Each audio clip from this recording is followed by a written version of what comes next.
जय हिंद दोस्तों, स्वागत है आप सबों का आपके अपने यूट्यूब चैनल संदीप मैथ्स में, जहां से हम लोग बात करेंगे जेएसएससी सीजीएल 2023 के मैथमेटिक्स का कुछ महत्वपूर्ण क्वेश्चन और उसका सॉल्यूशन का। ठीक है ना, तो चलिए क्वेश्चन को हम लोग बनाना शुरू करते हैं। ठीक है ना, हमारे पास पहला क्वेश्चन दिख रहा होगा, क्या है यहाँ पर। पहला क्वेश्चन है कि वह अधिकतम संभावित लंबाई ज्ञात करे जिसका उपयोग 8 मीटर 75 सेंटीमीटर, 1.75 मीटर और 12 मीटर 20 सेंटीमीटर लंबाई को सटीक रूप से मापने के लिए किया जा सकता है। तो सबसे पहले करना क्या होगा हम लोगों को सबसे पहले कन्वर्ट करना होगा इसको सेंटीमीटर में। क्यों करना होगा? क्योंकि हमारा आंसर जो है वो सेंटीमीटर में। ठीक है, तो 8 मीटर 75 सेंटीमीटर हम लोग क्या लिखेंगे, 875 सेंटीमीटर। ठीक है ना, 1.75 मीटर को क्या लिखेंगे, 175 सेंटीमीटर लिखेंगे। और 12 मीटर 20 सेंटीमीटर को क्या लिखेंगे, 1220 सेंटीमीटर। ठीक है ना, अब हमको करना क्या है ना, सिंपली इसका निकालना है एचसीएफ। तो आप देख लीजिए यहाँ पर संख्या बहुत बड़ा है, तो एचसीएफ निकालना थोड़ा मुश्किल है यहाँ पर, बट हम लोग एचसीएफ निकालेंगे नहीं, ऑप्शन की मदद से इसको सॉल्व करेंगे। तो आपको पता होगा किसी भी संख्या का जो एचसीएफ होता है उस एचसीएफ से वो सभी संख्याएं क्या होती है, भाग लगती है। तो यहाँ पर जो भी इसका एचसीएफ है उससे क्या है, मतलब उससे ये तीनों के तीनों क्या होना चाहिए, भाग लगना चाहिए। अगर हम यहाँ पर 20 का बात करें तो 20 का इकाई क्या है, 0 है। तो अगर इन तीनों का इकाई 0 होता तो ये 20 से भागा लगता, बट दोगों में नहीं है, यानी कि 20 हमारा आंसर हो नहीं सकता। सेम प्रोसेस हमारा क्या है, 10th में, सॉरी ऑप्शन नंबर 4 10 में भी जाएगा।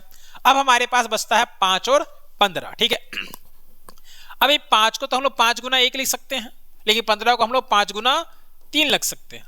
तो ये सारा संख्या 5 से भागा लगेगा, वो तो दिख ही रहा है कि 5 से भागा लग जा रहा है, बट हमारा आंसर इन दोनों में से कौन सा होगा, इसको चेक करने के लिए हमको देखना होगा 3 से कौन भागा लग रहा है। अगर ये तीनों का तीनों 3 से भागा लग गया तो हमारा ऑप्शन नंबर 3 सही होगा, और अगर नहीं लगा तो ऑप्शन नंबर 2 सही होगा। तो देख लीजिए 3 से भागा लगाना है, तो पहले इसको आप जोड़ दीजिए। तो 8 7 15, 15 5 20, 20 3 का पहाड़ा में नहीं आता है, इसका मतलब ये हुआ कि ये 3 से भागा नहीं लगेगा। इसका मतलब हमारा आंसर ऑप्शन नंबर 3 नहीं होगा, ऑप्शन नंबर 2 हमारा यहाँ पर सही हो जाएगा। ठीक है ना, तो एलसीएम एचसीएफ का जब क्वेश्चन आता है तो कॉम्पिटिटिव एग्जाम में ऑप्शन के हेल्प से आसानी से बनाया जा सकता है। ठीक है ना, आप लोग कहिएगा तो केवल हम एलसीएम एचसीएफ का क्वेश्चन लेकर के आएंगे और ऑप्शन के हेल्प से आपको सॉल्यूशन करना सिखाएंगे। ठीक है ना, इसमें एग्जाम में, कॉम्पिटिटिव एग्जाम में आपको कभी भी एलसीएम एचसीएफ निकालने के चक्कर में नहीं पड़ना है, अगर एलसीएम एचसीएफ का क्वेश्चन रहा तो। ठीक है ना, खैर आगे बढ़ते हैं हम लोग। सेकंड क्वेश्चन में क्या है, सेकंड क्वेश्चन, एक ठोस गोले को 2 बराबर भागों में काटा जाता है। प्रत्येक गोलार्ध के कुल पृष्ठीय क्षेत्रफल का ठोस गोलार्ध के कुल पृष्ठीय क्षेत्रफल के साथ अनुपात ज्ञात कीजिए। तो गोलार्ध जो होता है वो इस टाइप का होता है। ठीक है ना, तो गोलार्ध का जो पृष्ठीय क्षेत्रफल होता है वो क्या होता है, 3πr² होता है। और अगर हम लोग एक गोले का बात कर ले तो गोले का पृष्ठीय क्षेत्रफल क्या होता है, 4πr² होता है। तो इसका पृष्ठीय क्षेत्रफल और इसका पृष्ठीय क्षेत्रफल का हमको बताना क्या है, अनुपात। तो लिख दीजिए, गोलार्ध का ऊपर लिखेंगे और गोले का नीचे लिखेंगे। आप देखिए 4πr² कैंसिल हो जाएगा, हमारा आंसर जो निकल कर आएगा, क्या निकल कर आएगा, 3/4। अगर रेशियो में निकलेंगे तो 3:4 लिखेंगे, जो हमारा ऑप्शन नंबर 4 में गिवन है। ठीक है ना, आगे बढ़ते हैं क्वेश्चन नंबर 3। क्या है क्वेश्चन नंबर 3 में, कहता है शांत जल में एक नाव की चाल 9 किलोमीटर प्रति घंटा है, जबकि धारा की चाल 1.5 किलोमीटर प्रति घंटा है। एक आदमी 9 से 105 किलोमीटर दूर स्थित एक स्थान पर जाता है और फिर अपने प्रारंभिक स्थान पर लौट आता है, उसके द्वारा लिया गया कुल समय ज्ञात कीजिए। तो ध्यान रखिएगा, जब भी कोई नाव धारा के दिशा में जाए, जब भी कोई नाव, मान लीजिए धारा का भाव इधर है और नाव भी इधर ही जा रहा है, तो उस केस में नाव का चाल और धारा का चाल दोनों को क्या किया जाता है, जोड़ा जाता है। तो यहाँ नाव का चाल दिया है कितना, 9 किलोमीटर पर आवर, धारा का चाल दिया है कितना, 1.5 किलोमीटर, दोनों को जोड़िएगा तो कितना आ जाएगा, 10.5 किलोमीटर। यानी कि 10.5 किलोमीटर की चाल से वो जा रहा है, कितना दूर जा रहा है, तो 105 किलोमीटर जा रहा है। ठीक है ना, लेकिन जब वापस आएगा तो धारा के विपरीत आएगा। तो धारा के विपरीत जब जाए तो क्या करना होता है, नाव का स्थिर जल में जो चाल है उसमें से धारा का चाल को माइनस कर देते हैं। तो यहाँ पर नाव का स्थिर जल में चाल है 9, धारा का चाल है 1.5, तो 9 में से 1.5 घटाएं कितना आ जाएगा, 7.5 आ जाएगा। ठीक है ना, 7 क्या आ जाएगा, 5 आ जाएगा। चूंकि गया था वो 105 तो आएगा भी 105, तो 7.5 किलोमीटर पर आवर की स्पीड से वो कितना दूर जा रहा है, वो 105 ही जा रहा है।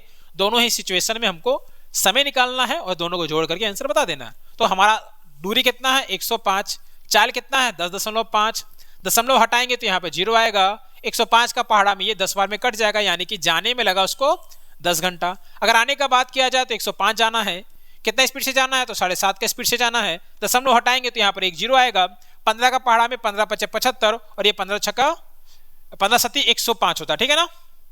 15 7 105, यहाँ पर क्या आएगा 0 आ गया, ठीक है ना। अब 70 को आप 5 से भागा दे दीजिए, कितना बार में आ जाएगा हमारा, तो 5 × 5 बचा 2, 5 के 20, 14 × 5 = 70, कितना आ जाएगा 14 आ जाएगा। तो यहाँ पे 14 घंटा और यहाँ पर 10 घंटा, टोटल कितना हो गया हमारा 24 घंटा, जो हमारा ऑप्शन नंबर 3 में गिवन है, ठीक है ना। आगे बढ़ते हैं क्वेश्चन नंबर 3 में, आगे बढ़िए। क्या है यहाँ पर, एक समकोण त्रिभुज का क्षेत्रफल 42 सेंटीमीटर स्क्वायर है, यदि इसका लंबाई 10 सेंटीमीटर तो इसका आधार क्या होता है, ध्यान रखिएगा।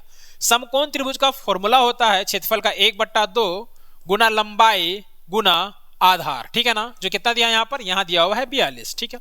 तो 1/2 को 1/2 रहने दीजिए, लंबाई यहाँ पर 10 दिया हुआ है, बेस यानी कि आधार हमको निकालना है, और ये बराबर किसका होगा 42 के होगा। 2 से इसको काटिएगा 5 बार में आएगा, बी का वैल्यू निकालिएगा तो 42 को भागा देना होगा 5 से, तो 5 × 8 = 40 और 5 × 4 = 20, 8.4 सेंटीमीटर हमारा आंसर होगा, जो यहाँ ऑप्शन नंबर 4 में गिवन है, ठीक है ना। आगे बढ़ते हैं क्वेश्चन नंबर 5। क्या है क्वेश्चन नंबर 5 में, 3 5 9 का चतुर्थानुपात है, तो चतुर्थानुपात का फॉर्मूला होता है BC/A, ठीक है ना। BC/A होता है, तो पहला संख्या होता है A, दूसरा संख्या होता है B और तीसरा होता है C। तो यहाँ पे B का वैल्यू कितना हो जाएगा 5, C का वैल्यू हो जाएगा 9 और A का वैल्यू हो जाएगा यहाँ पर 3। काट दीजिए, 3 × 9 5 × 15, ऑप्शन नंबर 1 यहाँ पर सही हो जाएगा, ठीक है ना।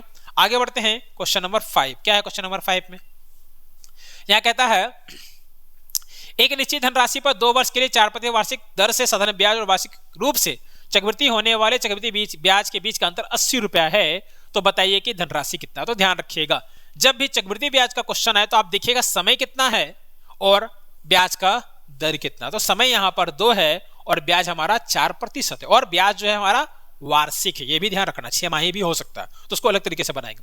तो यहाँ पर 2 वर्ष है 4% है, ठीक है ना। तो आप सिंपली क्या कीजिए ना, 4 को गुना कीजिए 4 से, भागा दीजिए 100 से, यही हो जाएगा अंतर। कितना हो जाएगा ये 0.16, बट ये होगा हमारा परसेंट में अंतर। तो 0.16% का वैल्यू दिया हुआ है यहाँ पर 80। दशमलव को अगर आप हटाएंगे तो नीचे आएगा 100 को भेज देंगे उधर, यानी कि 16% का वैल्यू हो जाएगा 80 पर 2 0, ठीक है ना।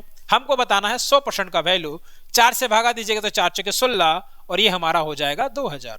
हमको चाहिए कितना 100%, तो 4 को 100% बनाने के लिए क्या करना होगा 25 से गुना करना होगा। तो इधर भी क्या करना होगा हम लोगों को 25 से गुना करेंगे तो 25 दूना का 50, जो ऑप्शन नंबर 4 में आपको दिख रहा होगा, ठीक है ना।